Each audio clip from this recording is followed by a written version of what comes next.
NDA ने अपनी तरफ से राष्ट्रपति पद के लिए द्रौपदी मुर्मू का नाम प्रस्तावित किया है और जो समीकरण बनते दिख रहे हैं उससे ऐसा लग रहा है कि एनडीए अपने प्रत्याशी को विजयी बना करके देश के अगले राष्ट्रपति के तौर पर एक आदिवासी महिला द्रौपदी मुर्मू को पहली बार भारत के राष्ट्रपति बनाने की ओर कदम बढ़ा चुका है। ये खबर बहुत दिलचस्प है इस लिहाज से भी कि आज़ाद भारत के तकरीबन 75 साल बाद इस देश को एक महिला आदिवासी राष्ट्रपति के तौर पर मिलने वाली है। अगर सब कुछ एनडीए के गणित के मुताबिक रहा तो द्रौपदी मुर्मू ही भारत के अगली राष्ट्रपति होने वाली हैं। लेकिन इस पूरे बातचीत के पीछे एक और दृश्य है जो इस देश को सोचना, समझना और जानना चाहिए, क्योंकि इतिहास ये बताता है कि भारतीय जनता पार्टी अपने विचारधारा, अपने दृष्टिकोण को लेकर के बिल्कुल स्पष्ट है। 2014 के बाद से भारतीय जनता पार्टी ने हिंदुत्व के चुनाव जीतने के लिए उस सॉफ्ट चेहरे को आगे किया जो एक जमाने में अटल बिहारी वाजपेयी को सेकुलर, लिबरल, हर तरह के लोग पसंद करते हुए कहते थे वाजपेयी नेता तो अच्छे हैं लेकिन गलत पार्टी में हैं। भुला दिया जाता था वाजपेयी का नुकीले पत्थरों को समतल करना और तमाम किस्म के धार्मिक राजनीति को उसकी सॉफ्टनेस के लिबास के नीचे, और बाद में उसके बाद लाल कृष्ण आडवाणी और अब नरेंद्र मोदी की राजनीति आपके सामने खड़ी है। भारतीय जनता पार्टी वह पार्टी है जिसने कभी भी अपनी विचारधारा से समझौता नहीं किया। उन्होंने बहुत कूटनीतिक तरीके से हर दौर में सत्ता पाने के लिए कोशिशें की। राम मंदिर आंदोलन जैसे लहूलुहान यात्रा पर चलने के बावजूद उन्होंने कभी अपने लिए शिकन नहीं महसूस की कि हाँ हमने बाबरी मस्जिद विध्वंस किया, हाँ हमने राम मंदिर आंदोलन किया, हाँ हमने मंदिर के नाम पर वोट मांगा, लेकिन वो अपनी विचारधारा पर और मजबूती से खड़े होते चले गए। 370 हटाना, ट्रिपल तलाक हटाना, एक ऐसा परिदृश्य हमारे आसपास बना। जब मैं ये आपसे बातचीत कर रहा हूँ राष्ट्रपति पद के चुनाव पर, तो उस समय आप गौर करेंगे तो यही पाएंगे कि अगर रोजगार की बात करें युवा तो बीजेपी करेगी 370 की बात, आप कहेंगे महंगाई तो वो कहेंगे ट्रिपल तलाक, आप कहेंगे बेरोजगारी तो वो कहेंगे कश्मीर, आप कहेंगे दवाई तो वो कहेंगे पत्थरबाज, आप कहेंगे शिक्षा तो वो कहेंगे मस्जिद के नीचे मंदिर। इसका मतलब यह है कि बीजेपी निश्चित रूप से स्पष्ट तौर पर अपने एजेंडे पर काम करने वाली पार्टी है। वहीं दूसरी तरफ आप तमाम विपक्षी दलों को देखिए जिन्होंने एक रिटायर्ड संघी बीजेपी के नेता यशवंत सिन्हा को अपना साझा उम्मीदवार घोषित किया है, जबकि बीजेपी ने पहली बार एक दलित, एक आदिवासी महिला को राष्ट्रपति पद के नामांकित किया है। अब इन दोनों को देखिए तो आपको लगेगा कि विचारधारा स्पष्ट है बीजेपी की और विचारधारा के लिहाज से टोटली कंफ्यूज है विपक्ष के सारे दल। 75 साल बाद आप केवल यह निर्णय ले पाते हैं कि संघ का एक व्यक्ति आपको इतना अच्छा लगने लगा कि बीजेपी को हराने के लिए उन्हीं के व्यक्ति को आगे कर रहे हैं।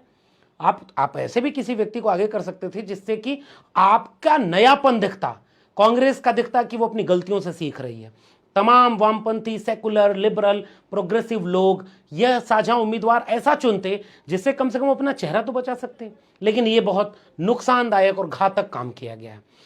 इसलिए इस पूरे विमर्श में हम ये बात कहते हुए कि कांग्रेस, लिबरल और तमाम विपक्षी दलों ने एक बेहद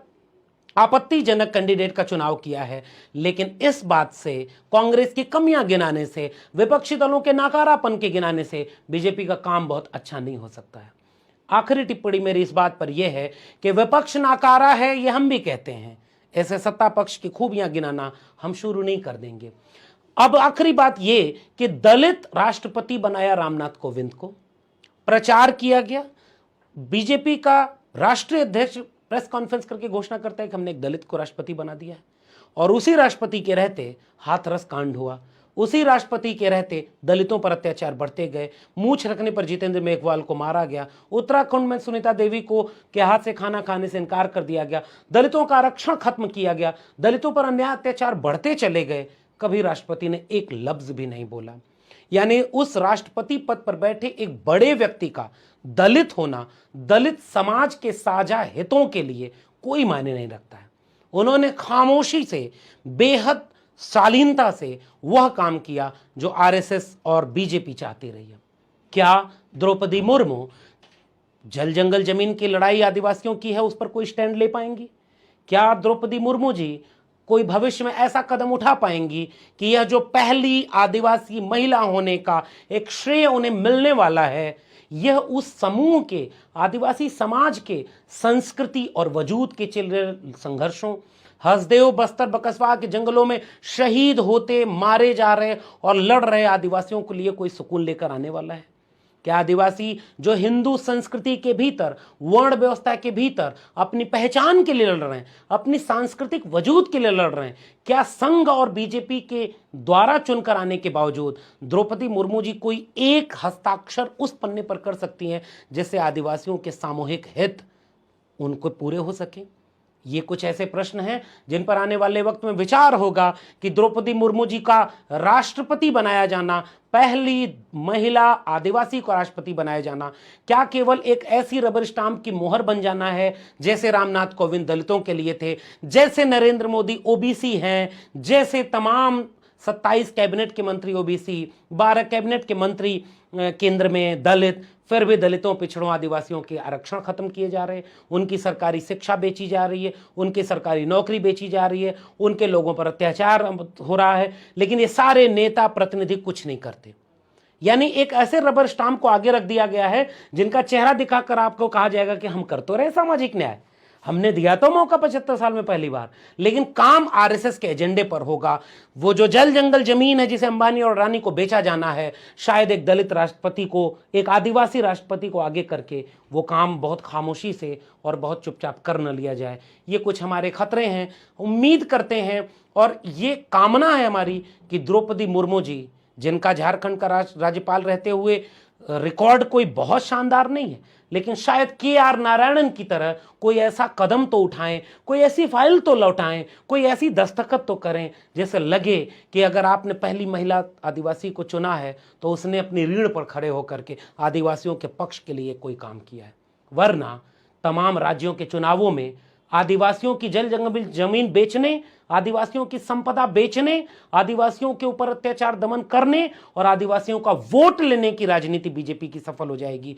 और कुछ आदिवासी लोग इस बात से खुश होकर के बीजेपी को वोट दे भी देंगे कि जो काम 75 साल में नहीं हुआ वो अब हो रहा है। और ये बात भुला दी जाएगी कि एक ऐसी मुहर सामने रख दी गई रामनाथ कोविंद की तरह कि उसके पीछे के अन्याय खामोशी से और बेहद क्रूरतम तरीके से करने में वो कामयाब हो गए।